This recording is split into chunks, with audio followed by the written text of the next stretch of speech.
ഈ ചിരിച്ചുകൊണ്ട് ഭയങ്കരമായിട്ട് സ്വയം പരിചയപ്പെടുത്തുന്നുണ്ട്. ഞാനൊരു ക്യാൻസർ സർവൈവറാണ്. അതൊരു പോസിറ്റീവായിട്ട് എല്ലാവരിലേക്ക് ഒരു സന്ദേശം എത്തിക്കാൻ ഇതൊക്കെ എങ്ങനെയാ പഠിച്ചേ? അത് കീമോ വാർഡിൽ കിടന്നപ്പം പഠിച്ചതാണ്.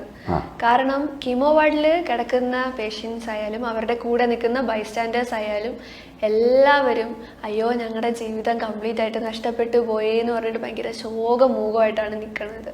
അപ്പൊ അവർക്ക് മുന്നിൽ ഒരു പ്രചോദനമാവണം, അല്ലെങ്കിൽ അവർക്ക് ഇതൊന്നും ജീവിതത്തിൽ വലിയ കാര്യമല്ല, നമുക്ക് ഇതിലും വലിയ കാര്യങ്ങൾ നേടിയെടുക്കാനുണ്ട് എന്ന് കാണിച്ചു കൊടുക്കണം എന്ന് അവിടെ കിടന്ന സമയത്ത് ഒരു ചെറിയ ആഗ്രഹം തോന്നി.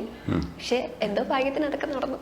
അല്ല, ഒരു കുഞ്ഞുകുട്ടി സംസാരിക്കുന്നത് പോലെയല്ല സംസാരിക്കുന്നത്. ഇടയ്ക്ക് മനോരമയിൽ സംസാരിക്കുന്ന സമയത്ത് ആങ്കർ അയ്യപ്പദാസ് ഏട്ടൻ പറയുന്നുണ്ടായിരുന്നു ക്യാൻസർ ഒരു വില്ലനായി വന്നു എന്ന് പറഞ്ഞപ്പോ സ്വയം തിരുത്തുകയാണ്. അവനീ തിരിച്ചു പറയുന്നത് ക്യാൻസർ ഒരിക്കലും വില്ലനല്ല, അങ്ങനെയല്ല ഞാൻ കണ്ടിട്ടുള്ളത്, വില്ലനായി കണ്ടിട്ടില്ല.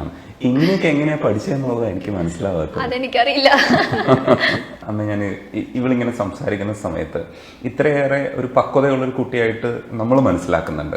അമ്മയ്ക്ക് ഒരു പക്ഷെ ആദ്യമേ അറിയായിരിക്കാം, അവളുടെ വർത്താനം കേട്ടിട്ടുണ്ടാവും. പക്ഷെ ഇങ്ങനെ മീഡിയയിലൊക്കെ വന്ന് ഇങ്ങനെ സംസാരിക്കുന്ന സമയത്ത് അത്ഭുതം തോന്നും അമ്മയ്ക്കും. അവള് പൊതുവെ നല്ല ബോൾഡായിരുന്നു. ചില സമയത്ത് നല്ല സ്റ്റാൻഡേർഡായിട്ട് സംസാരിക്കുമ്പോൾ തോന്നും ഇവൾക്ക് ഇത്രയൊക്കെ സംസാരിക്കാൻ അറിയാമായിരുന്നോ തോന്നാറുണ്ട്. പിന്നെ അത്യാവശ്യം ഈ പറഞ്ഞത് ആ സമയത്ത് കുറേ പുസ്തകങ്ങൾ വായിച്ചിട്ടുണ്ടായിരുന്നു, കുറെ എഴുതുമായിരുന്നു. അവളുടെ കാര്യങ്ങൾ തന്നെ കുറെ എഴുതുമായിരുന്നു. അതുവരെ അവള് ഇത്തിരി ഇൻട്രോവേർട്ടഡ് ആയിരുന്നു. പുറമേ എല്ലാവരുടെ അടുത്ത് സംസാരിക്കാൻ ഒരു മടിയായിരുന്നു ഈ അസുഖം വരുന്നതിന് മുമ്പ് വരെയും. പക്ഷെ ഈ അസുഖം വന്നതിന് ശേഷം ആ സമയം തൊട്ടാണ് കൂടുതൽ ഇവള് പോസിറ്റീവ് ആവാനും കൂടുതൽ നല്ല രീതിയിൽ വായിക്കാനും ചിന്തിക്കാനും എഴുതാനും ഒക്കെ തുടങ്ങി. ശരിക്കും ക്യാൻസർ ശരിക്കും വില്ലനല്ല ആയത്. ക്യാൻസർ കാരണം പലരുടെയും ജീവിതത്തിൽ നഷ്ടങ്ങൾ ഉണ്ടായിട്ടുണ്ട്. പക്ഷെ എന്റെ കാര്യം വെച്ച് നോക്കുകയാണെങ്കിൽ നേട്ടങ്ങളേ ഉള്ളൂ. ഇപ്പൊ ഞാനിന്ന് ഇവിടെ ഇരിക്കുന്നെങ്കിൽ അതിൽ കാരണം ക്യാൻസർ ആണ് തന്നെയല്ലേ? തീർച്ചയായിട്ടും. അതെ, അതാ പറഞ്ഞത്.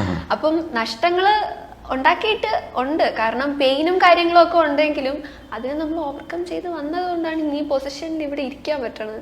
ഈ പോസിറ്റിവിറ്റി പ്രചരിപ്പിക്കുന്നതിന്റെ ഭാഗമായിട്ട് നന്നായിട്ട് പാടുന്നത് കേട്ടു. അല്ലാതെ തന്നെ ബേസിക്കലി പാട്ട് പഠിച്ചിട്ടുണ്ടല്ലേ? ഞാന് സിംഗറാണ്. സിംഗറാണ്, എന്നിട്ടാണ് ഞാൻ ക്യാൻസർ സർവൈവർ ആയത്. ആദ്യത്തെ ഐഡന്റിറ്റി എന്ന് പറയുന്നത് സിംഗറാണ് എന്നുള്ളതാണ്. അപ്പൊ നമുക്കൊരു പാട്ട് കേട്ടിട്ട് കഥ പറയാം. इतना बताने कोई कैसे तुझसे दिल ना लगाए कोई, रब्बा ने तुझको बनाने में कर दे है हुस्न की खाली तिजोरिया, काज की किया इसे लिखी के